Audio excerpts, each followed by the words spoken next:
नमः श्रीयतिराजाय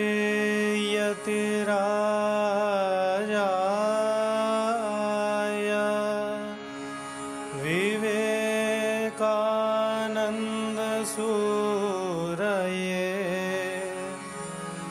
सच्चित्सुखस्वरूपाय स्वामिने तापहारिणे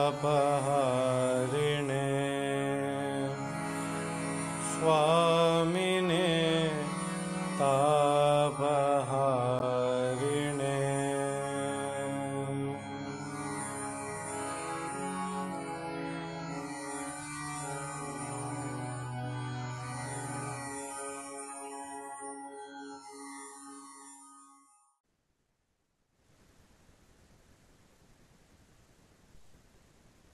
ओम शन्नो मित्रश्शं वरुणः शन्नो भवत्वर्यमा शन्न इन्द्रो बृहस्पतिः शन्नो विष्णुरुक्रमः। नमो ब्रह्मणे नमस्ते वायो त्वमेव प्रत्यक्षं ब्रह्मासि त्वमेव प्रत्यक्षं ब्रह्म वदिष्यामि ऋतं वदिष्यामि सत्यं वदिष्यामि तन्मामवतु तद्वक्तारमवतु अवतु माम् अवतु वक्तारम्। ओम शान्तिः शान्तिः शान्तिः। ओम सहना भवतु सहनौ भुनक्तु सह वीर्यं करवावहै तेजस्विनावधीतमस्तु मा विद्विषावहै।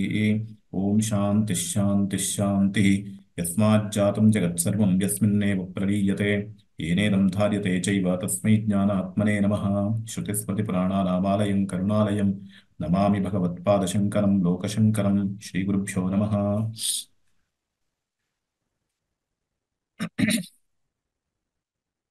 यः ब्रह्मविदाप्नोति परम् इति इत्यत्र आप्नोति शब्दस्य अर्थः विवेचितः। तथा च सर्वत्र व्यापकं ब्रह्म सर्वगतं च ब्रह्म सर्वस्य आत्मभूतं वर्तते तर्हि तत् कथम् अप्राप्तमिव आप्तं भवति प्राप्यं तत्र प्राप्यत्वं कथम् इति प्रश्नः कृतः। आप्यत्वं द्वेधा भवति। मुख्य आप्तिः अनन्तरं गौणी इति। मुख्य आप्तिस्तु यथा ग्रामम् अप्राप्तः रामः स्वक्रियया गमनक्रियया ग्रामं प्राप्नोति तत्र मुख्य आप्तिः ग्रामस्य। किन्तु कुत्रचित् इयं प्राप्तिः अथवा आप्तिः ज्ञानप्रयुक्ता भवति। तर्हि क्रियाप्रयुक्ता यत्र तत्र मुख्य अवाप्तिः ज्ञानप्रयुक्ता कुत्रचित् भवति। अर्थात् प्राप्तं चेदपि तस्य प्राप्तिरूप नाम प्राप्तमिव यत्र ज्ञानं न भवति तादृश अज्ञाननिमित्ततया अथवा तादृश प्राप्यत्वविषयक अग्रहणनिमित्ततया प्राप्तमपि अप्राप्तमिव यत्र भवति तदानीं तादृश अप्राप्तभ्रमनिवारणं यदा भवति तदानीं प्राप्तं पुनः प्राप्तमिव भवति। नाम नूतनतया प्राप्तमिव भवति। यतः पूर्वम् अनाप्तमिव आसीत् अप्राप्तमिव आसीत् इदानीं तु पुनः प्राप्तम् इव भवति। अतः अत्र दर्शनादर्शनापेक्षत्वात् ब्रह्मणः आप्यनाप्त्योः इत्युक्तम्। दर्शनं नाम अत्र ज्ञानं साक्षात्कारः। तर्हि साक्षात्कारः वर्तते न वा तस्य ब्रह्मणः अत्यन्तं सान्निध्यं वर्तते अथवा ब्रह्मरूपत्वं चेदपि तस्य तादृशब्रह्मस्वरूपो अहमस्मि इत्याकारकज्ञानं तस्य न वर्तते इत्यतः अदर्शनं जातम्। तर्हि अदर्शननिमित्त अनाप्तिः ब्रह्मणः।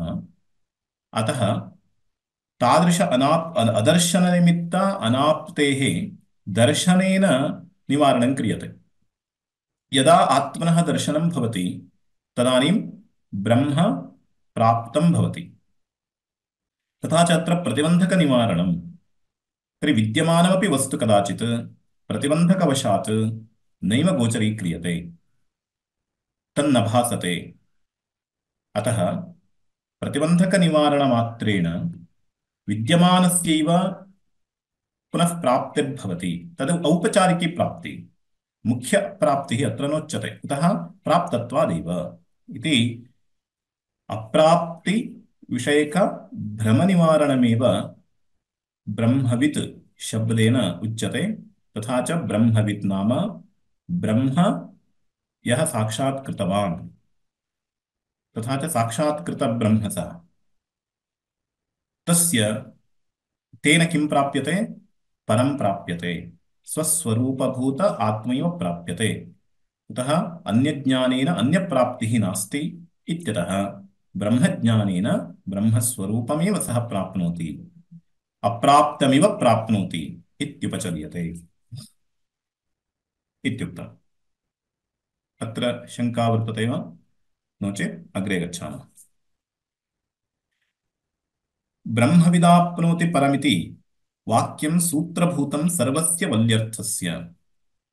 ब्रह्मविदाप्नोति परम् इत्यनेन वाक्येन वेद्यतया सूत्रितस्य ब्रह्मणः अनिर्धारितस्वरूपविशेषस्य सर्वतो व्यावृत्तस्वरूपविशेषसमर्पणसमर्थस्य लक्षणस्य अभिधानेन स्वरूपनिर्धारणाय अविशेषेण च उक्तवेदनस्य ब्रह्मणः वक्ष्यमाणलक्षणस्य विशेषेण प्रत्यगात्मतया अनन्यरूपेण विज्ञेयत्वाय ब्रह्मविद्याफलञ्च ब्रह्मविदः यत्परब्रह्मप्राप्तिलक्षणमुक्तं स सर्वात्मभावः सर्वसंसारधर्मातीतब्रह्मस्वरूपमेव नान्यदित्येतत्प्रदर्शनाय एषा ऋक् उदाह्रियते तदेषाभ्युक्ता इति।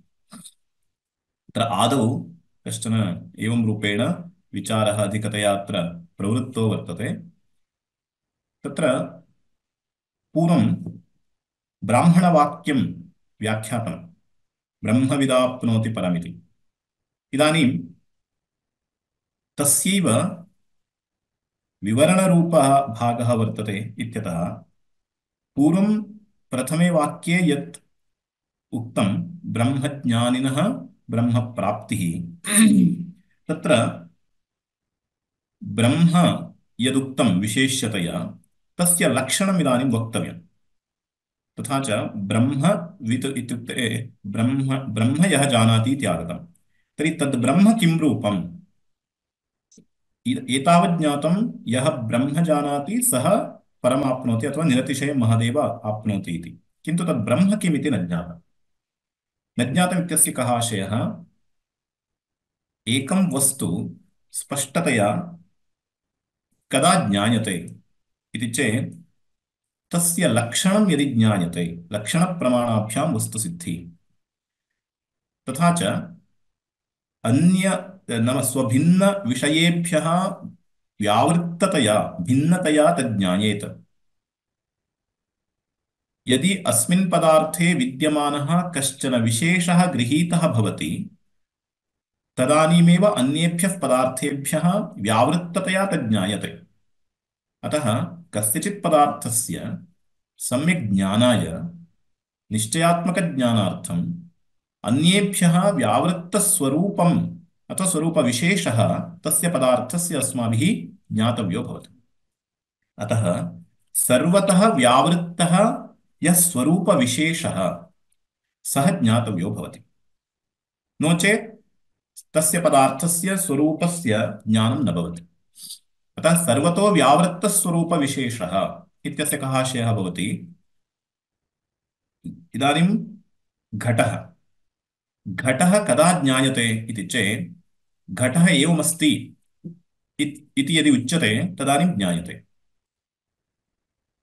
अथवा सः पश्यति, परोक्षात्मकं वा अपरोक्षात्मकं वा ज्ञानं भवति।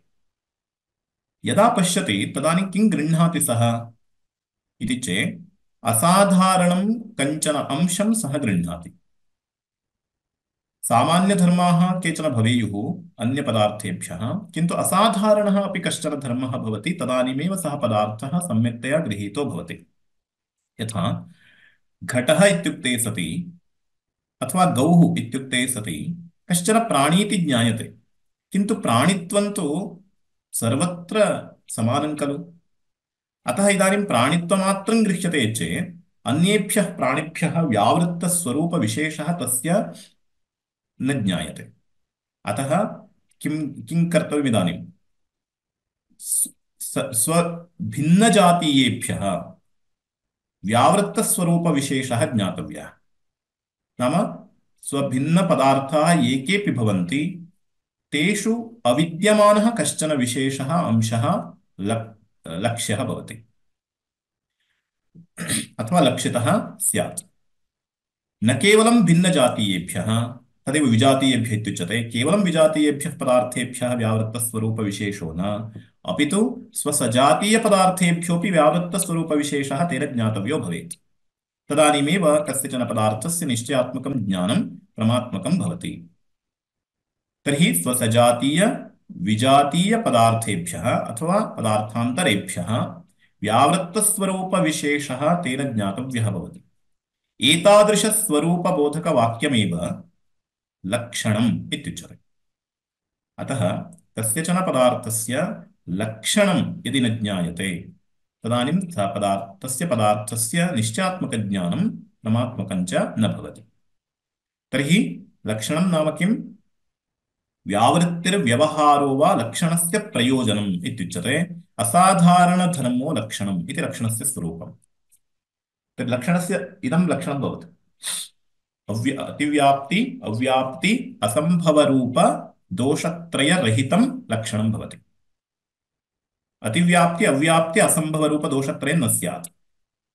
यदि घटस्य अथवा गौः इति प्राणिविशेषः स्वीकृतः, तत्र पादचतुष्टयवत्वं गोर्लक्षणम् इति उच्यते चेत् सर्वत्र अतिव्याप्तिर्भवति।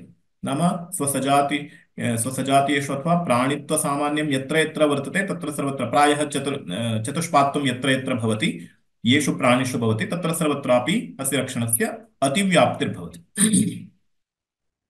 अनन्तरं कदाचित् श्वेतवर्णवत्वं गोर्लक्षणम् इति उच्यते चेत् तदानीं सर्वत्र गवि इदं न गच्छति।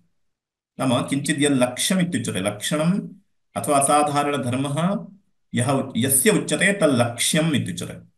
तर्हि लक्षणेन यल्लक्ष्यते तल्लक्ष्यं। तर्हि लक्ष्ये सर्वत्र इदं लक्षणं भवेत्। कुत्रचिदपि एकत्र नास्ति इति न स्यात्। तर्हि एकत्र नास्ति अन्यत्र सर्वत्र वर्तते चेत् तत् अव्याप्ति इत्युच्यते। अतः लक्ष्ये एकत्र लक्षणस्य अवर्तमानत्वम् अव्याप्तिः इत्युच्यते। तर्हि लक्ष्ये उदाहरणार्थं श्वेतवर्णवत्वं, तर्हि तदानीं केवलं श्वेतवर्णा न भवति गौः, अपि तु रक्तवर्णापि भवति, कपिलवर्णापि भवति। अतः लक्ष्येव कुत्रचित् इदानीम् इदं लक्षणं न सङ्गच्छते, न समन्वितं भवति। अतः अयं दोषः अव्याप्तिर्दोषः। लक्ष्यभिन्नपदार्थे यदि लक्षणं गच्छति, लक्ष्येऽपि वर्तते, लक्ष्यभिन्नेऽपि यदि गच्छति तल्लक्षणं तदानीम् अतिव्याप्तिरित्युच्यते। तृतीयः दोषः भवति असम्भवः इति दोषः। असम्भवः नाम एकपादवत्वम् इति वा एकशृङ्गवत्वम् इति वा, लक्ष्ये कुत्रापि तल्लक्षणमेव न सम्भवति, तादृशमुच्यते चेत् असम्भव इति दोषः भवति। इत्थं लक्षणस्य दोषत्रयं सम्भवति। अतः एतादृश दोषत्रयरहितः यः धर्मः तदेव असाधारणधर्म इति कथ्यते। तादृश असाधारणधर्मे एव लक्षणम् इति शास्त्रज्ञाः लक्षणस्य लक्षणं वदन्ति। तर्हि लक्ष्ये सर्वत्र भवेत्, लक्ष्यभिन्ने न भवेत्, इदं लक्षणं भवति। तस्य प्रयोजनं किं? व्यावृत्तिर्व्यवहारो वा। तर्हि व्यावृत्तिर्नाम अन्येभ्यः भिन्नतया वेदनं। तत् अन्य स्वसजातीय विजातीय पदार्थेभ्यः व्यावृत्तिः नाम तेषां निराकरणपुरस्सरम् अस्यैव ज्ञानं यथा स्यात् तथा करोति तदेव व्यावृत्तिः इत्युच्यते। अन्यपदार्थानां व्यावृत्तिः, स्वसजातीयपदार्थानां स्वविजातीयपदार्थानां च व्यावृत्तिः। अनन्तरं व्यवहारः शब्दप्रयोगः। तत्कर्तुमपि इदम् अपेक्षते इति कृत्वा इदमेव लक्षणस्य प्रयोजनं भवति। इत्थं ब्रह्मविदाप्नोति इत्यत्र श्रूयमाणब्रह्मपदस्य अथवा ब्रह्मपदार्थस्य लक्षणं यावता न ज्ञायते तावता तत् किमिति न ज्ञायते इत्यतः कस्य ज्ञानं ब्रह्मविद् इत्यत्र ब्रह्मज्ञानमुच्यते, तर्हि ब्रह्म किं रूपम् इति ज्ञातव्यं भवति इत्यतः सर्वतो व्यावृत्तस्वरूपविशेषज्ञापनाय इतः परं तत्र लक्षणमुच्यते इत्यर्थः। अतः ब्रह्मविदाप्नोति परमिति वाक्यं सूत्रभूतं। सूत्रभूतं नाम समग्रवल्यर्थस्य ब्रह्मानन्दवल्ली या वर्तते अस्य वल्यर्थस्य सर्वस्य सूत्ररूपं भवति, सङ्ग्राहकं भवति इत्यर्थः। सर्वेषां तत्र ये ये विषयाः प्रतिपाद्यन्ते तेषां सङ्ग्रहरूपेण इदं वाक्यमस्ति। आदिमं वाक्यम् उपक्रमः ब्रह्मविदाप्नोति परमिति। ब्रह्मविदाप्नोति परमिति वाक्यं सूत्रभूतं सर्वस्य वल्यर्थस्य। ब्रह्मविदाप्नोति परम् इत्यनेन वाक्येन वेद्यतया सूत्रितस्य ब्रह्मणः अनिर्धारितस्वरूपविशेषस्य सर्वतो व्यावृत्तस्वरूपविशेषणसमर्थस्य लक्षणस्य अभिधानेन स्वरूपनिर्धारणाय एषा ऋक् आरभ्यते इत्यर्थः। अग्रिमारुक्, अग्रिमारुक् नाम अग्रिमः यः मन्त्रः तदेषाभ्युक्ता, तत् एषा अभ्युक्ता इत्युक्ते तदेव ब्रह्म विशेषेण तस्य ब्रह्मणः ज्ञानार्थम् एषा ऋक्, अग्रिमा ऋक् आरभ्यते। तदेषाभ्युक्ता, अभ्युक्ता नाम उक्ता इत्यर्थः। का ऋक् सा? सत्यं ज्ञानमनन्तं ब्रह्म इति। तर्हि अग्रिमा ऋक् वर्तते सत्यं ज्ञानमनन्तं ब्रह्म इति। सा ऋक् एतदर्थम् अत्र उच्यते। किमर्थं? तत्र ब्रह्मविदाप्नोति परमित्यनेन वाक्येन वेद्यतया सूत्रितस्य ब्रह्मविदित्यनेन ब्रह्म यः जानाति इत्यस्य कोऽर्थः? ब्रह्मणः इदानीं वेद्यत्वमागतं, वेदनविषयत्वमागतं। वेदनं नाम ज्ञानं, ज्ञानविषयत्वमागतं, ज्ञेयत्वमागतं। तर्हि अत्र ब्रह्म इदानीं ज्ञेयतया उक्तमस्ति।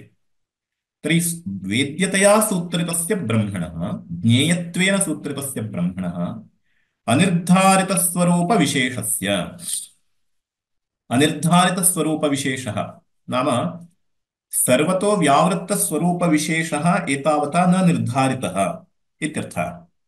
अनिर्धारितस्वरूपविशेषस्य अर्थात् ब्रह्म किञ्चिदस्ति इत्येव ज्ञातं, तत् कथमस्ति इति न ज्ञातं। तथा च तस्य स्वरूपं किमिति एतावता न निर्धारितम् इत्यर्थः। यतः ब्रह्म इति शब्दः श्रूयते, अतः ब्रह्म इति शब्दश्रवणमात्रेण ब्रह्म इति शब्दस्य व्युत्पत्तिस्वारस्य बलेन च ब्रह्म नाम निरतिशयं महत् किञ्चिदस्ति इति ज्ञायते। तत् किं रूपं, तस्य स्वरूपं किम् इति तु न ज्ञायते। अतः अनिर्धारितस्वरूपविशेषस्य इत्युच्यते। स्वरूपविशेषः सर्वतो व्यावृत्तस्वरूपविशेषः नैव ज्ञातः। अतः सर्वतो व्यावृत्तस्वरूपविशेषणसमर्पणसमर्थस्य लक्षणस्य नाम इतः परं लक्षणं वक्तव्यमस्ति। यतः ब्रह्म सामान्येन ज्ञातम् अस्ति किञ्चित् निरतिशयं महदिति, किन्तु तस्य स्वरूपं किमिति न ज्ञातम्। अतः तस्य स्वरूपनिर्धारणाय लक्षणं वक्तव्यम्। लक्षणस्य स्वरूपमुच्यते भाष्यकारे स्वतः सर्वतो व्यावृत्तस्वरूपविशेषणसमर्पणसमर्थस्य। लक्षणं किं भवति? सर्वतः व्यावृत्तस्वरूपविशेषणं समर्पयति। अर्थात् सर्वतो व्यावृत्तं नाम स्वसजातीय विजातीय पदार्थेभ्यः व्यावृत्तस्वरूपं, तद्भिन्नस्वरूपं किं करोति? समर्पयति। तथा च व्यावृत्तस्वरूपविशेषसमर्पणसमर्थस्य तादृशसामर्थ्यं तस्मिन् भवति, तदेव लक्षणमित्युच्यते। तादृशलक्षणस्य अर्थात् स्वसजातीय विजातीय पदार्थेभ्यः व्यावृत्तस्वरूपविशेषणसमर्पणसमर्थस्य स्वरूपविशेषसमर्पणस्य इत्युक्ते स्वरूपविशेषः समर्प्येत तादृशलक्षणस्य अभिधानेन कथनेन स्वरूपनिर्धारणाय ब्रह्मणः स्वरूपं निर्धारणीयमस्ति। तदर्थम् अग्रिमा ऋक् उच्यते इत्यर्थः। इति सम्बन्धः सर्वत्रापि स एव सम्बन्धः। इत्युक्ते अग्रिमा ऋक् आरभ्यते अथवा पठ्यते। सत्यं ज्ञानमनन्तं ब्रह्म इति। क्षम्यतां महोदय, अत्र समर्पणशब्दस्य एकवारं पुनः किञ्चित् अवगच्छन्तु। नाम ज्ञाप्यते इत्यर्थः। ज्ञाप्यते। अस्तु नाम सर्वतः व्यावृत्तस्वरूपविशेषं ज्ञापयति, समर्पयति नाम। अस्तु आचार्य, धन्यवादः। एवं।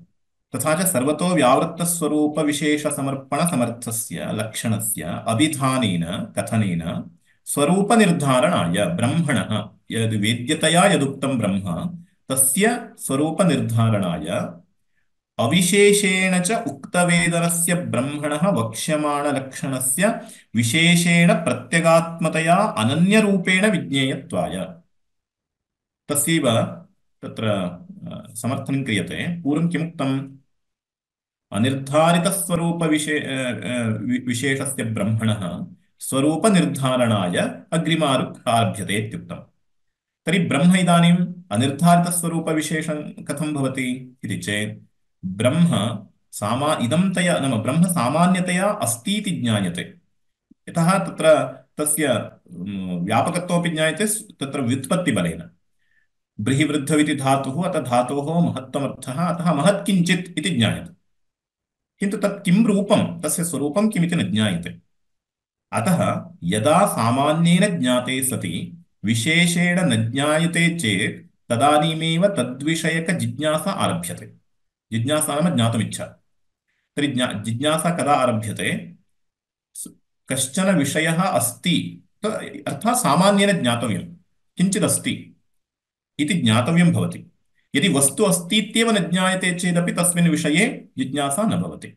अतः सन्दिग्धं तत् स्यात्, अर्थात् तद्विषये संशयः स्यात्। संशयः नाम सामान्येन ज्ञातं स्यात्, विशेषेण न ज्ञातं स्यात्। विशेषेण ज्ञायते, समग्रतया सः पदार्थः ज्ञायते चेदपि तद्विषये जिज्ञासा नोदेति। अतः सन्देहे सति जिज्ञासा भवति। सन्देहः कदा भवति? सामान्येन ज्ञायते, विशेषेण न ज्ञायते, समग्रतया न ज्ञायते, किञ्चित् ज्ञायते। किञ्चित् नाम कोऽर्थः? ब्रह्म इति श्रुतम्, अतः वेदे ब्रह्म इति शब्दस्य प्रयोगात् ब्रह्म इति किञ्चित् वर्तते। अपि च व्याकरणविशेषं पश्यामश्चेदपि धातुना एव महत्त्वमिति अर्थः ज्ञायते इति कृत्वा अस्ति किञ्चिन् महदिति ज्ञायते। इदमेव अविशेषेण ज्ञानमित्यर्थः। अविशेषेण नाम अस्ति किञ्चित् सामान्यतया ज्ञायते इत्यर्थः, विशेषः न ज्ञायते। तदेव उच्यते अत्र अविशेषेण च उक्तवेदनस्य ब्रह्मणः वक्ष्यमाणलक्षणस्य विशेषेण। तर्हि इदानीम् उक्तवेदनस्य ब्रह्मवित् इत्यत्र ब्रह्मवेदनमुक्तं। वेदनं नाम अत्र ज्ञानं। तर्हि ब्रह्मज्ञानमुक्तम्। एतादृशस्य उक्तवेदनस्य ब्रह्मणः अविशेषेण ज्ञानं वर्तते। अविशेषेण नाम सामान्यज्ञानमस्ति। वक्ष्यमाणलक्षणस्य विशेषेण प्रत्यगात्मतया अनन्यरूपेण विज्ञेयत्वाय। तर्हि इदानीं किं ज्ञातव्यमस्ति? ब्रह्म अस्ति किञ्चित् महदिति ज्ञातं, तर्हि पर्याप्तं खलु इति चेन्न। तत् ब्रह्म वक्ष्यमाणलक्षणविशिष्टमित्यर्थः। तादृशलक्षणोपेतम् इति ज्ञातव्यं भवति। वक्ष्यमाणलक्षणस्य विशेषेण। तर्हि विशेषेण यदि ज्ञायते, वक्ष्यमाणलक्षणं यदि ज्ञायते, तस्य किं प्रयोजनं भवति इति चेत् तस्य प्रयोजनम् एतत् प्रत्यगात्मतया अनन्यरूपेण विज्ञेयत्वाय। तदानीं तद् ब्रह्म अहमेवास्मि इति ज्ञायते इत्यर्थः। तर्हि ब्रह्म अस्ति इति ज्ञानमात्रेण किमपि प्रयोजनं नास्ति। ब्रह्म किञ्चिदस्ति इत्यनेन जिज्ञासा आरभ्यते तावदेव। तर्हि तद् ब्रह्म किं रूपम्, तर्हि तत् मत्तः भिन्नं वा अभिन्नं वा इत्यादि जिज्ञासाः आरभ्यन्ते। अतः जिज्ञासा आरम्भकत्वं तेषां भवतु नाम, किन्तु तावता न पर्याप्तम्। ब्रह्म अस्ति, तत्र ब्रह्म किञ्चिदस्ति, तत् किञ्चित् महदिति एतावता न पर्याप्तम्। अपि तु कथं ज्ञातव्यं? प्रत्यगात्मतया ज्ञातव्यम्। प्रत्यगात्मा नाम जीवात्मस्वरूपं। प्रतीपम् अंचति इति प्रत्यक्। अंचति नाम अंच धातोः ज्ञानार्थकत्वम्। प्रतीपं नाम तत्र प्रतिलोमतया जानाति। कथम्? अत्र देहः अस्ति, इन्द्रियाणि सन्ति, मनः वर्तते, बुद्धिरस्ति, प्राणाः सन्ति, विषयाः सन्ति, तर्हि एवं रूपेण सर्वेभ्यः अनात्मपदार्थेभ्यः पृथक् सः वर्तते। अत एव सः प्रत्यक् आत्मा। तथा च प्रत्यगात्मा इत्युक्ते देहादिभ्यः व्यतिरिक्तस्वरूपः यः चेतनांशः सः उच्यते। तर्हि सः ब्रह्मैव, अर्थात् एतत् चैतन्यं यद्वर्तते, चैतन्यरूपः अहमस्मि, अहं ब्रह्मैवास्मि इति अनन्यतया विज्ञेयत्वाय इत्युक्तम्। अतः अनन्यरूपेण विज्ञेयत्वाय, अनन्यं नाम कोऽर्थः? न अन्यम् अनन्यम्, अर्थात् ब्रह्मणः भिन्नः न अहमस्मि, अहं न ब्रह्मणो भिन्नः, एतदेव अनन्यरूपेण विज्ञानमित्युच्यते। तर्हि ब्रह्मैवाहमस्मि इति ज्ञानं स्यात्। अतः केवलं ब्रह्म अस्ति इति सामान्यज्ञानेन प्रयोजनं न प्राप्यते। यत् प्रयोजनं वेद्यतया उक्तस्य ब्रह्मणः नाम ब्रह्मविदाप्नोति इति वाक्ये ब्रह्म किं प्रयोजनमुक्तं? परं प्राप्नोति इत्युक्तं। तादृशपरप्राप्तिस्तु न भवति। अतः परप्राप्तिप्रयोजनमुद्दिश्य अत्र ब्रह्मविद्या आरभ्यते। अतः तस्याः विद्यायाः इदं प्रयोजनं भवति यद् ब्रह्मैवाहमस्मि इति प्रयोजनं, नाम तादृशसाक्षात्कारः। तर्हि ब्रह्मणः अभिन्नो अहमस्मीति यद् अनन्यरूपेण विज्ञानं वर्तते, तादृशविज्ञानाय लक्षणं ज्ञातव्यं भवति। तलक्षणस्य इदमेव प्रयोजनं भवति। अतः अविशेषेण ज्ञाते सति विशेषेण ज्ञानार्थं लक्षणं वक्तव्यं भवति। अतः तदानीं किं भवति? अस्ति किञ्चित् ब्रह्म इति सामान्यज्ञानं यस्य वर्तते, तस्यैव तद्ब्रह्म अहमस्मि इति अविशेषेण सः तज्ज्ञातुं शक्नोति। तदेव तस्य प्रयोजनम्। अतः अविशेषेण च उक्तवेदनस्य ब्रह्मणः वक्ष्यमाणलक्षणस्य, वक्ष्यमाणलक्षणं नाम अग्रे इतः परं तल्लक्षणं वक्ष्यते, अग्रे वक्ष्यते।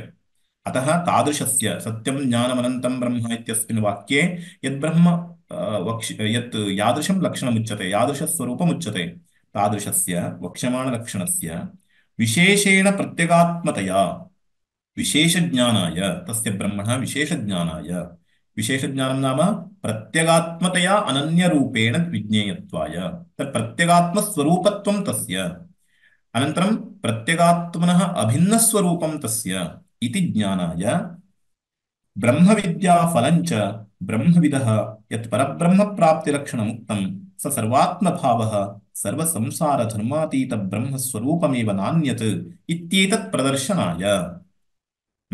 तथा च विशेषेण प्रत्यगात्मतया अनन्यरूपेण विज्ञेयत्वाय इति एकमुक्तम्। इदानीम् अपरमुच्यते ब्रह्मविद्याफलञ्च, तथा च ब्रह्मविदाप्नोति परम् इत्यत्र परमित्यनेन यत् फलमुक्तं तादृशब्रह्मविद्याफलञ्च ब्रह्मविदः यः ब्रह्म जानाति तस्य यत् परब्रह्मप्राप्तिलक्षणमुक्तं, ब्रह्मविदाप्नोति परमित्यनेन ब्रह्मविदः फलं किं? ब्रह्म स्वरूपप्राप्तिरेव। तादृशपरब्रह्मप्राप्तिलक्षणं यदुक्तं फलं सः सर्वात्मभावः इत्युक्ते सर्वात्मभाव एव अत्र फलमस्ति। परमाप्नोति इत्यस्य कः आशयः? निरतिशयं महत् स एव भवति। निरतिशयं महत् भवति इत्यस्य कः आशयः? यथा ब्रह्म सर्वव्यापकं सर्वगतं सर्वात्मरूपं तत्स्वरूपप्राप्ति। तर्हि एषः अपि यः ब्रह्मज्ञानी सोऽपि सार्वात्म्यं प्राप्नोति अथवा सर्वात्मभावं प्राप्नोति। सर्वेषु भूतेषु अहं तत्र सर्वेभ्यः भूतेभ्यः अभिन्नतया स्वस्य अनुभवः, एवमेव स्वस्मात् सर्वेषामपि अभिन्नतया अनुभवः। तर्हि एकमेवाद्वितीयस्य ब्रह्मणः स्वात्मरूपत्वेन अनुभव एव अत्र सर्वात्मभावशब्देन कथितमस्ति। तथा च स सर्वात्मभावः सर्वसंसारधर्मातीतब्रह्मस्वरूपमेव। अयं सर्वात्मभावः किं रूपः? सर्वसंसारधर्मातीतब्रह्मस्वरूपं स्वात्मनः इत्यर्थः, नान्यत्। तथा च ब्रह्मविद्याफलं यदुक्तं परब्रह्मप्राप्तिलक्षणं तस्य स्वरूपं किं भवति? सर्वात्मभाव एव। अनन्तरं सर्वसंसारधर्मातीतब्रह्मस्वरूपं। संसारधर्माः ये वर्तन्ते, संसारधर्माः के? जायते, अस्ति, वर्धते, विपरिणमते, अपक्षीयते, नश्यति इति षड्भावविकाराः उच्यन्ते शास्त्रेषु। जायते, तिष्ठति अथवा स्थीयते, नश्यति इति तत्र त्रयमपि उच्यते, कदाचित् कदाचित् षडपि उच्यते, षड्भावविकाराः इत्युच्यन्ते। जायते, अस्ति, वर्धते, विपरिणमते, अपक्षीयते, नश्यति इति। तर्हि एतादृशसंसारधर्मातीतत्वं नाम तत्र अपरिच्छिन्नत्वं, नित्यत्वं, शुद्धत्वं, बुद्धत्वं नाम बुद्धत्वं नाम ज्ञानरूपत्वं, मुक्तत्वं, एतादृश संसारधर्म अतीत ब्रह्मस्वरूपमेव नान्यत्। तर्हि परब्रह्म प्राप्तिर्नाम किं रूपा भवति? असंसार्यात्मतत्त्वप्राप्तिरेव भवति, न तु अन्यत् किमपि। तथा च यथा रामः ग्रामं गच्छति इत्युक्ते स्वभिन्नग्रामं प्राप्नोति सः गमनरूपक्रियया। सर्वत्र इदानीं लोके अस्माभिः दृश्यमानासु सर्वासु क्रियासु फलरूपेण किं प्राप्यते इति चेत् स्वभिन्नं किञ्चित् प्राप्यते। अर्थात् रामः ग्रामं गच्छति इत्युक्ते ग्रामप्राप्तिः फलं गमनरूपक्रियायाः। तर्हि इदं फलं किं रूपमस्ति? स्वात्मभिन्नम् अस्ति। रामः अपि च ग्रामः उभयोः अभेदः नास्ति, भेदः। पूर्वं रामेण ग्रामः न प्राप्तः आसीत्, इदानीं स्वात्मभिन्नं ग्रामं प्राप्नोति। एवमेव सर्वत्रापि एवमेव स्वस्माद् भिन्नं किञ्चित् प्राप्नोति क्रियया, किन्तु अत्र तथा नास्ति। सर्वसंसारधर्मातीत ब्रह्मस्वरूपं यद्वर्तते तदेव प्राप्नोति सः, न अन्यत्। न अन्यत् नाम कोऽर्थः? स्वात्मभिन्नं किञ्चिन् न प्राप्नोति, स्वात्मानमेव प्राप्नोति। यथा पूर्वमुक्तम्, अविद्यावशात् आत्मा प्राप्तोऽपि अप्राप्त इव वर्तते विस्मृत्य अथवा मिथ्याज्ञानवशात्। अतः यादृशमिथ्याज्ञानवशात् तस्य अप्राप्तिरूपभ्रमो वर्तते, तन्निवारणम् अत्र भवति। तदानीं स्वस्वरूप अवाप्तिः भवति। अतः ब्रह्मज्ञानेन ब्रह्मैव भवति इत्यस्य अयमाशयः। ब्रह्म च अहमस्मि इति इत्यात्मक अभेद ज्ञानं यद्वर्तते तदेव अस्याः विद्यायाः फलं। तदर्थं लक्षणं वक्तव्यम्।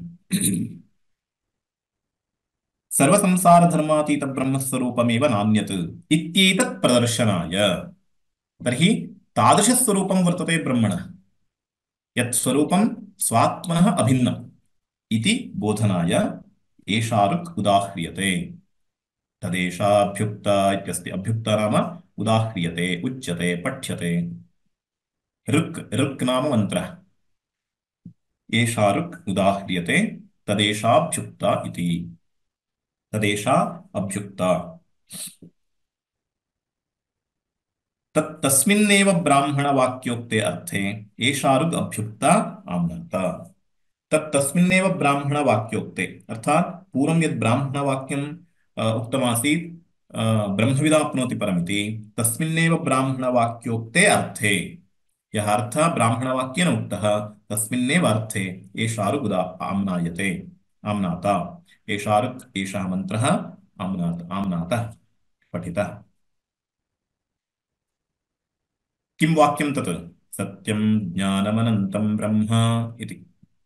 तदेव उच्यते सत्यं ज्ञानमनन्तं ब्रह्म इति ब्रह्मणः लक्षणार्थं वाक्यं।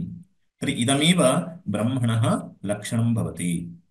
स्वसजातीय विजातीयेभ्यः व्यावर्तकं स्वरूपं यतस्ति तदेव तस्य लक्षणं भवति। ब्रह्मणः अत्र स्वरूपलक्षणमुच्यते। कुतः? ब्रह्मस्वरूपज्ञानाय इति पूर्वमुक्तम्।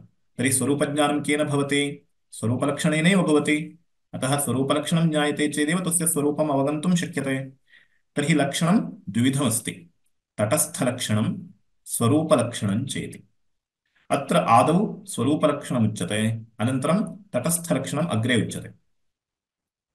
स्वरूपलक्षणं नाम स्वरूपमेव लक्षणं, तथा च स्वरूपाद् अभिन्नं किञ्चित् अत्र लक्षणत्वेन उच्यते। अतः स्वरूपम् अस्मिन् लक्षणे अन्तर्गतमस्ति, तदेव सर्वेभ्यः व्यावर्तकमपि भवति। अतः तादृशं स्वरूपमुच्यते। अत एव स्वरूपलक्षणम् इदम् इत्युच्यते। सत्यं ज्ञानमनन्तं ब्रह्म इति ब्रह्मणः स्वरूपं लक्षणं। सत्यं ब्रह्म, ज्ञानं ब्रह्म, अनन्तं ब्रह्म इति। तर्हि द्वितीयं किं? तटस्थलक्षणं चेत्। तटस्थलक्षणं नाम यावल्लक्ष्यकालम् अनवस्थितत्वे सति यद्व्यावर्तकं तत् तटस्थलक्षणस्य लक्षणं।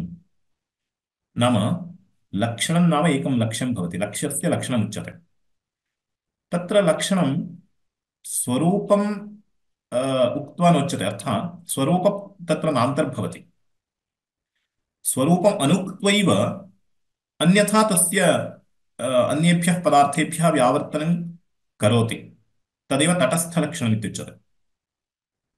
यथा गन्धवत्वं पृथिव्याः लक्षणम् इति नैयायिकैरुच्यते। गन्धवत्वं पृथिव्याः लक्षणम् इदं तटस्थलक्षणं भवति।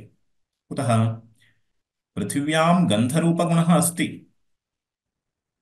स च गन्धगुणः अन्येभ्यः व्यावृत्तः विशेष एव सः, अर्थात् अन्येभ्यः भूतेभ्यः पृथिवीरूपं भूतं लक्ष्यस्वरूपं भूतं व्यावर्तयति। कुतः? गन्धः केवलं पृथिव्यां वर्तते, न तु आकाशे, न तु वायौ, न तु तेजसि, न तु जले। अतः स्वसजातीयेभ्यः भूतेभ्यः सर्वेभ्यः पृथिवीं व्यावर्तयति। अतः लक्षणत्वं तु वर्तते, व्यावर्तकं लक्षणम्। अनन्तरं स्वविजातीयेभ्यः अपि व्यावर्तयति। यतः पृथिव्यामेव गन्धो वर्तते इति कृत्वा असाधारणधर्मः अयम्। अतः असाधारणधर्मत्वात् गन्धवत्वं पृथिव्या लक्षणम् इति लक्षणं तु भवति, किन्तु किं लक्षणमिदं? यतः स्वरूपं न इदं। गन्धवत्वं न पृथिव्या स्वरूपं। कुतः? उत्पत्तिक्षणे गन्धवत्वं नास्ति पृथिव्याम् इति नैयायिकाः वदन्ति। उत्पत्तिक्षणे तत्र सर्वोऽपि क्षणम् अगुणम् अक्रियाकञ्च तिष्ठति इति तेषां न्यायः। उत्पत्तिसमये सर्वमपि अगुणम् अक्रियाकञ्च तिष्ठति। तर्हि प्रथमक्षणावच्छेदेन गन्धवत्वं पृथिव्यां नास्ति चेदपि सर्वदा नास्ति गन्धवत्वं, नाम प्रथमक्षणावच्छेदेन नास्ति। यावत् कालं लक्ष्यं वर्तते तावत् कालं सम्पूर्णतया गन्धवत्वं नास्ति, प्रथमक्षणे नास्ति। अनन्तरं प्रलये पुनः परमाणुरूपेण यदा भवति तदानीं न भवति। तर्हि एवं रूपेण गन्धवत्वं सर्वदा नास्ति चेदपि गन्धवत्वरूपं लक्षणं तु भवितुमर्हति, यतः अन्येभ्यः व्यावर्तयति पृथिवीम् इति कृत्वा। तर्हि स्वरूपे अनन्तर्भूयापि अन्येषां व्यावर्तनं करोति यत् तत् तटस्थलक्षणम् इत्युच्यते। तथा च यावद् लक्ष्यकालम् अनवस्थितत्वे सति, लक्ष्यकालं नाम लक्ष्यं यद्वर्तते तस्य यः कालः तावान् कालः सः न तिष्ठति चेदपि यावत् लक्ष्यकालम् अनवस्थितत्वे सति यद्व्यावर्तकम् अन्येभ्यः व्यावर्तयति यत् तत् तटस्थलक्षणम्। तथा च गन्धवत्वं पृथिव्याः लक्षणम् इति तटस्थलक्षणम्। तदेव स्वरूपलक्षणमुच्यते। स्वरूपं नाम स्वरूपमेव लक्षणम्, अन्यान् व्यावर्तयति किञ्च तस्य स्वरूपमेव तद्भवति। अतः स्वरूपलक्षणमिति वेदान्ते स्वीक्रियते। इत्थं लक्षणं द्विविधम्। तत्र अग्रे तावत् ब्रह्मणः तटस्थलक्षणम् उच्यते। यतो वा इमानि तत्र तस्माद्वा एतस्माद् आत्मन आकाशः सम्भूतः आकाशाद्वायुः इत्यादि प्रपञ्चसृष्टिक्रमः यदा आयाति तदानीं यतो वा इमानि भूतानि जायन्ते येन जातानि जीवन्ति यत्प्रयन्त्यभिसंविशन्ति भृगुवल्यामपि अस्ति। तथा च यस्मादिद जगदिदं जायते यस्मिन् तिष्ठति यस्मिंश्च प्रलयं प्राप्नोति तत्तस्य कारणं तदेव ब्रह्म इति उच्यते।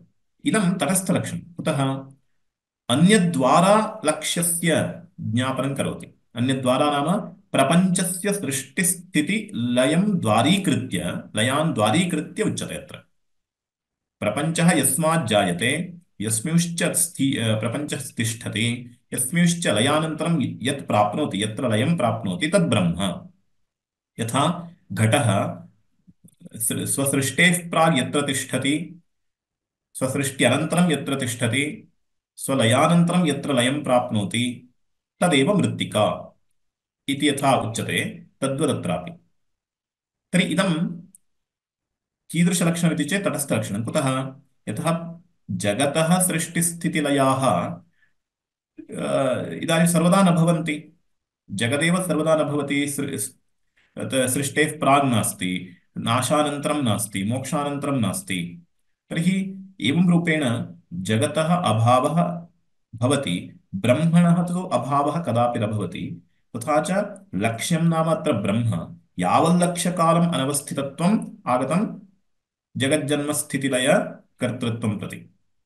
अतः तथापि अन्यान् सर्वान् व्यावर्तयत् इति कृत्वा अस्य लक्षणत्वं भवति। अत एव तटस्थलक्षणमित्युच्यते। स्वरूपे अनन्तर्गतमिदं, तथापि अन्यव्यावर्तकत्वं तु वर्तते इति तटस्थलक्षणम्। अत्र तावत् सत्यं ज्ञानमनन्तं ब्रह्म इत्यनेन स्वरूपमुच्यते, स्वरूपं प्रतिपाद्यते। अतः स्वरूपलक्षणम् इत्युक्तम्। ब्रह्मविद्याफलञ्च ब्रह्मविदः यत् परब्रह्मप्राप्तिलक्षणमुक्तं स सर्वात्मभावः सर्वसंसारधर्मातीतब्रह्मस्वरूपमेव नान्यदिति एतत् प्रदर्शनाय एषा ऋगुदाह्रियते तदेषाभ्युक्ता इति। तत्तस्मिन्नेव ब्राह्मणवाक्योक्ते अर्थे एषा ऋक् अभ्युक्ता आम्नाता। सत्यं ज्ञानमनन्तं ब्रह्म इति ब्रह्मणः लक्षणार्थं वाक्यम्। इदानीम् उच्यते सत्यादीनि हि त्रीणि विशेषणार्थानि पदानि विशेष्यस्य ब्रह्मणः।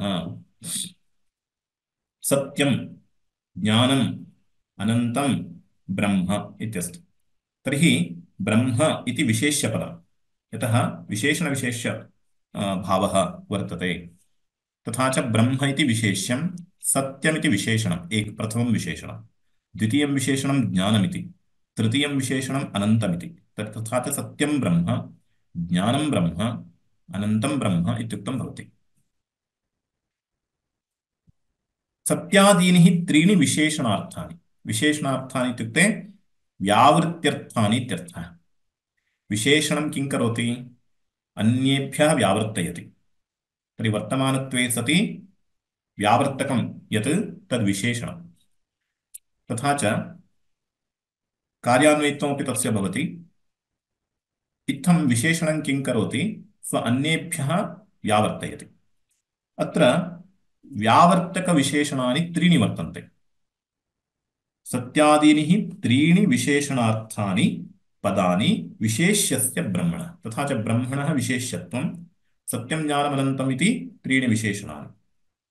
विशेष्यं ब्रह्म विवक्षितत्वात् वेद्यतया।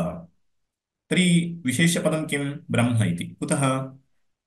यतः विवक्षितत्वात् वेद्यतया। वेद्यतया विवक्षितं तत्। वेद्यतया नाम ज्ञेयतया अत्र वक्तुमिष्टमस्ति ब्रह्म। अतः यस्य स्वरूपम् उच्यते, यद्विषये वक्तव्यमस्ति तद्विशेष्यं भवति। उदाहरणार्थं नीलः घटः इत्युक्ते कोऽर्थः? घटः इति विशेष्यपदं। कुतः?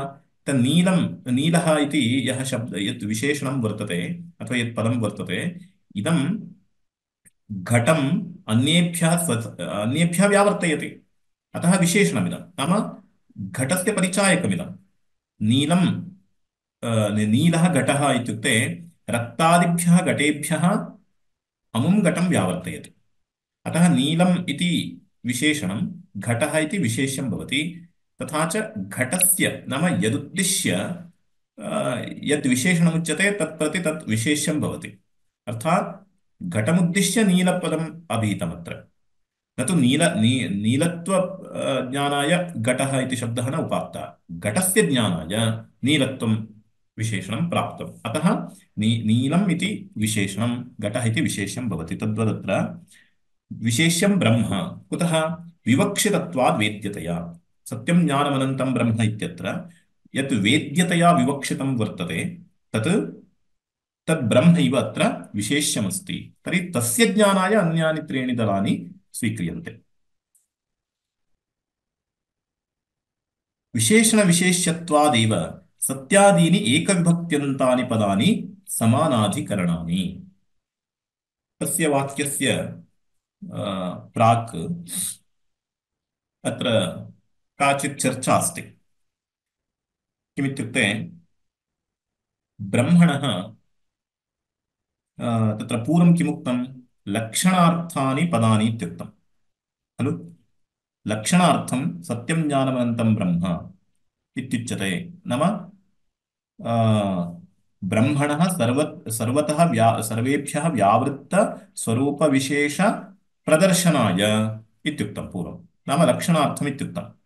तर्हि लक्षणार्थम् इत्युक्त्वा इदानीं विशेषणानि एतानि दलानि इत्युच्यन्ते। तर्हि विरोधः खलु। यतः लक्षणं भिन्नं, विशेषणञ्च भिन्नं। तर्हि विशेषणम् अनन्तरं लक्षणम् अनयोः को भेदः इति चेत् लक्षणं सर्वेभ्यः व्यावर्तयति। सर्वेभ्यः नाम स्वसजातीयेभ्यः स्वविजातीयेभ्यः व्यावर्तयति, अतः लक्षणमित्युच्यते। तर्हि स्वसजातीयेभ्यः विजातीयेभ्यः व्यावर्तकं यत् तल्लक्षणं भवति। विशेषणं नाम किम्? विशेषणं नाम स्वसजातीयमात्रेभ्यः व्यावर्तयति। यथा इदानीम् उदाहृतं नीलो घटः। नीलो घटः इत्यनेन स्वसजातीयेभ्यः मात्रं व्यावर्तयति। अर्थात् घटस्य सजातीयः कः? घटान्तरम्। तर्हि तत्र रक्तो घटोऽपि वर्तते, श्वेतः घटोऽपि वर्तते। तर्हि रक्तश्वेतघटाः सर्वेपि घटं प्रति सजातीयाः भवन्ति। तर्हि एतेभ्यः स्वसजातीयेभ्यः व्यावर्तनाय किञ्चित् विशेषणम् उपात्तं नीलमिति, नाम नीलो घटः। तर्हि नीलत्वविशेषणम् उपात्तं। तदानीं नीलो घटः इत्युक्ते सति रक्तो घटः न इति ज्ञायते। अतः घटः अत्र विशेष्यं वर्तते, विशेषणं नीलत्वं, तथा च नीलः घटः इत्युक्ते नीलत्वविशिष्टः घटः इति ज्ञातं। नीलत्वविशिष्टः घटः इत्युक्ते रक्तत्वविशिष्टः घटः न इति ज्ञायते। एतावता स्वसजातीयेभ्यः पदार्थेभ्यः व्यावर्तयति विशेषणं, सर्वेभ्यः तु न व्यावर्तयति। भवद्भिः पूर्वं लक्षणार्थं सत्यादीनि पदानि इत्युक्तं। तर्हि सर्वेभ्यः नाम स्वसजातीयेभ्यः विजातीयेभ्यः व्यावर्तनं ब्रह्मणः स्यात्, किन्तु सत्यादिपदेभ्यः। किन्तु इदानीम् आगत्य सत्यादीनि त्रीणि विशेषणार्थानि इत्युच्यते। तर्हि विरोधः खलु इति चेत् कुतः? विशेषणं तु केवलं स्वसजातीयेभ्यः एव व्यावर्तयति, लक्षणं तु स्वसजातीयविजातीयेभ्यः अपि व्यावर्तयति, सर्वेभ्यः व्यावर्तयति। तर्हि किमर्थम् एवम् इति प्रश्नः। तदानीमुच्यते सत्यं, तदग्रे पुनः भाष्यकारैरेव उच्यते। तत्र विशेषणार्थानि इति तु अत्र लक्षणार्थम् एतदुच्यते, स्वरूपं लक्षणमत्र उच्यते, सत्यं ज्ञानमनन्तम् इति। तथा च सत्यादीनि लक्षणार्थानि इत्यपि सत्यं। तथापि अत्र स्वसजातीयेभ्यः व्यावर्तनं यद्वर्तते तदपि अस्ति लक्षणस्य। अर्थात् लक्षणं किं करोति? स्वसजातीयेभ्यः व्यावर्तयति, विजातीयेभ्योऽपि व्यावर्तयति। विशेषणं किं करोति? विशेषणं स्वसजातीयेभ्यः व्यावर्तयति, व्यावर्तनं तु वर्तते। तर्हि विशेषणार्थम् एतानि त्रीणि स्वीक्रियन्ते चेदपि व्यावर्तनमिति तु प्राप्तं प्रयोजनम्। अतः विशेषणार्थानि एतानि पदानि इति स्वीक्रियन्ते चेदपि स्वसजातीयेभ्यस्तु व्यावर्तनं क्रियते एव। अतः विरोधो नास्ति। यतः लक्षणं स्वसजातीयान् अपि व्यावर्तयति खलु, अतः विशेषणं तदेव कार्यं करोति। तदानीमुच्यते तर्हि एकमेव वस्तु यत्र भवति तत्र विशेषणं न योज्यते। स्वभिन्नपदार्थः कश्चन भवेत्, स्वसजातीयपदार्थः अन्यः कश्चन भवेत्, तदानीं विशेषणं योज्यते। इदानीम् आकाशः अथवा सूर्यः इत्यत्र एतादृशः सूर्यः तादृशः सूर्यः इति वक्तव्यमिति नास्ति। कुतः? यतः एकैव अस्ति सः। तादृशव्यावर्तकविशेषणानां तत्र प्रयोजनं न भवति। महान् सूर्यः, लघुसूर्यः इति महत्त्वं लघुत्वं विशेषणत्वेन दातव्यमिति नास्ति। कुतः? सूर्यस्य एकत्वात्। तर्हि यः पदार्थः एक एव उपलभ्यते तर्हि स्वसजातीयमपि नास्ति, विजातीयमपि नास्ति, तस्य कथं विशेषणत्वं विशेष्यत्वं भवति? तस्य कथं किमर्थं विशेषणस्य प्रयोजनं वा किं भवति इति प्रश्नः भवितुमर्हति। यथा छान्दोग्योपनिषदि उच्यते सदैव सौम्येदमग्रासीदेकमेवाद्वितीयम्। एकमेवाद्वितीयम्, एकम् एव अद्वितीयम्, त्रयमुच्यते तत्र। स्वगतसजातीयविजातीयभेदरहितम् इत्यर्थः। तर्हि एतादृशम् आत्मतत्त्वं नाम एकमेवाद्वितीयस्वरूपं यद् आत्मतत्त्वं तत् स्वसजातीयविजातीयभेदशून्यं, तस्य कथं विशेषणं योज्यते? तदानीं विशेषणस्य किं प्रयोजनं भवति? यतः तत्र विशेष्यान्तरं नाम अर्थात् तत्र विशेष्य सजातीयं किञ्चित् नास्ति पदार्थान्तरं तदानीं विशेषणस्य प्रयोजनं न भवति खलु इति चेत् एकस्यैव आत्मनः नाम यद्यपि ब्रह्म एकमेव तथापि अत्र कल्पितभेदाः वर्तन्ते अविद्यावशात् कल्पितभेदाः सन्ति अतः एकस्मिन्नेव पदार्थे कल्पितभेदः भ्रमवशादपि यदि भेदः प्राप्तः तर्हि विशेषणविशेष्यभावः सम्भवति यथा तत्र सूर्ये लघुत्वं महत्त्वं च आरोप्य अस्माभिः सूर्यस्य विशेषणं वक्तुं शक्यम् एकैव सूर्यः तथापि प्रतिबिम्बितसूर्यः अस्ति जले प्रतिबिम्बते सूर्यः यदा जले प्रतिबिम्बते तदानीं प्रतिबिम्बितः सूर्यः जातः तथा च यदा प्रतिबिम्बते तदानीं लघुत्वमपि अस्माभिः दृश्यते तदानीम् अयं सूर्यः तस्मात् सूर्यात् भिन्नः नाम अयं लघुसूर्यः अयं महान् सूर्यः इति इदानीं विशेषणस्य प्रयोजनं भवति अतः कल्पितभेदमादायापि विशेषणं योजयितुं शक्यते तथा च अत्र ब्रह्मण्यपि ब्रह्मत्वेन रूपेण नानाविधपदार्थेषु आरोपः अस्ति यथा अव्यक्तमिति एकं वर्तते तत्रापि ब्रह्मत्वं कल्प्यते आरोप्यते तर्हि बहुत्र ब्रह्मत्वस्य आरोपः भवितुमर्हति इदं ब्रह्म इति कदाचित् ब्रह्म भवितुमर्हति तादृशकल्पितभेदमादाय तेषां निवारणाय अत्र विशेषणम् उच्यते स्वसजातीयाः जाताः इदानीं भ्रमवशाद्वा भवतु अविद्यावशाद्वा भवतु तथापि स्वसजातीयाः केचन लब्धाः प्राप्ताः तर्हि प्राप्तानाम् इदानीं निराकरणं क्रियते विशेषणपुरस्सरं सत्यं ज्ञानम् अनन्तं ब्रह्म इति इत्थं तत्र सत्यादेः तत्र लक्षणत्वं वर्तते किञ्च ब्रह्मणः लक्ष्यत्वमपि अस्ति अतः एकमेवाद्वितीयस्यापि ब्रह्मणः लक्ष्यत्वं सम्भवति इत्युक्तम् अग्रे पुनः तद्विषये विचारः अस्ति तत्रैव पश्यामः विशेषणविशेष्यत्वादेव सत्यादीनि एकविभक्त्यन्तानि पदानि समानाधिकरणानि इत्यारभ्य श्वः पश्यामः पुनः इतोपि महान् विचारः अस्ति आरम्भे एव एषः महान् विचारः अस्ति अनन्तरं तु मन्त्राणाम् अर्थः तत्र मध्ये मध्ये कदाचित् विशेषविचाराः सन्ति चेत् तत् क्रियते कापि संशीतिरस्ति चेत् प्रष्टुं शक्नुवन्ति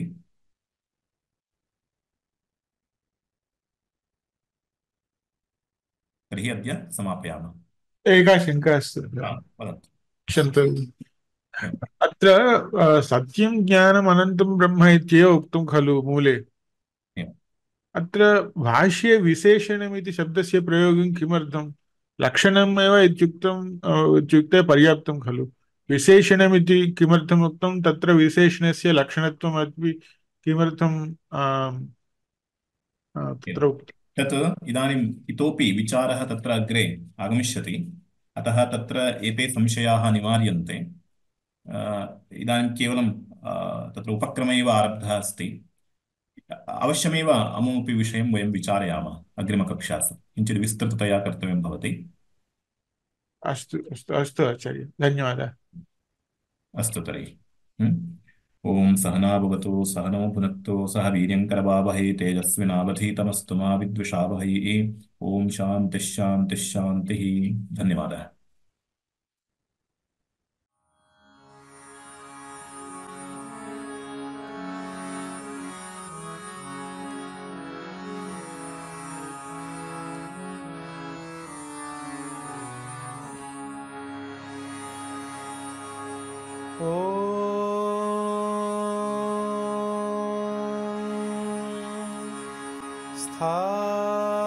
स्थापकाय च धर्मस्य सर्वधर्मस्वरूपिणे